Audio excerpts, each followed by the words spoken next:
Hello and welcome to Marking the Spot's official guide to the 2017 Confederations Cup. Now some of you may be wondering what exactly the Confederations Cup is. Essentially it's a warm-up event for next year's 2018 World Cup, which will be held in Russia. It brings together the champions from the different continents and they battle out in a group stage tournament that later goes into a knockout stage.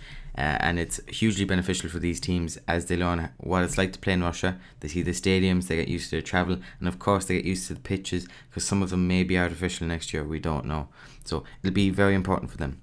So who exactly is taking part? Well, it's in two groups, and the first group sees the host nation Russia alongside New Zealand, who qualify as they won the OFC Nations Cup last year, as well as Portugal, who of course are Euro 2016 champions, and Mexico, who won the 2015 CONCACAF, the champions from CONCACAF, I think it's called the Gold Cup.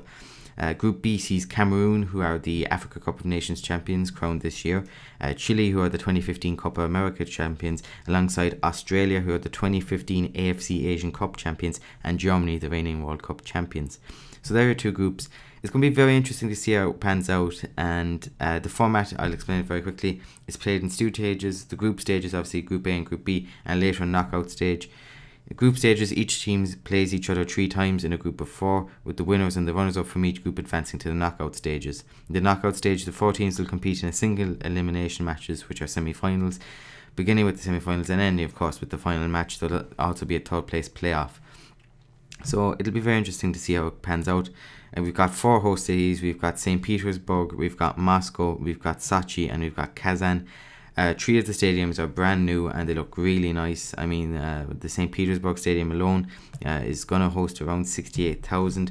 The Spartak Stadium in Moscow can hold about 43. Kazan Stadium holds about 44, and Sochi, the Fish Stadium in Sochi, holds about 47, and it's going to be used for quite a few games. So group games begin today, the 17th of June, and conclude on the 25th of June, and the final will be played on the 2nd of July. It's going to be very interesting to see how this pans out, because usually the team that wins the Confederations Cup doesn't go on to win the World Cup next year. We saw it in the last Confederations Cup in 2013. Brazil, the host nation, beat Spain in the final. Everybody's thinking it's going to be Brazil's year next year. It didn't pan out that way, and they ended up losing, of course, that famous 7-2 loss to Germany. So yeah, that's it. That's Confederations Cup. Cristiano Ronaldo, Arturo Vidal, just to name a few players who'll be present. It's going to be exciting. It's going to bring a bit of action to our summer. We're going to get a warm-up. We're going to get to see what the atmosphere is like in Russia.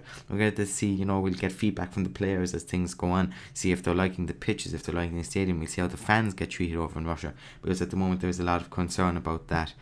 Russia obviously are the host nation. They're going to be doing their best to try and make it to the final, but it's highly unlikely they will do so. They have a young team. But yeah, when you look at the groups they're up against, I suppose I'll give a quick preview.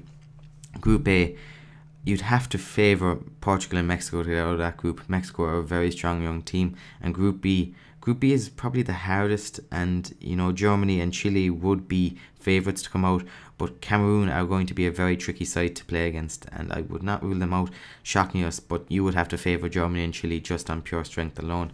So that'll be very interesting. We'll see how it pans out. You can come back here. We'll have a roundup at the end of all of the group games. We'll bring together some of the best goals, some of the best moments, and players who've really stood out for me. I hope you've enjoyed this video. If you did, please do be sure to drop a like, and do be sure to visit our website www.markingthespot.com for reports and all the latest sporting news, not just on soccer. Thanks for watching, and enjoy the Confederations Cup.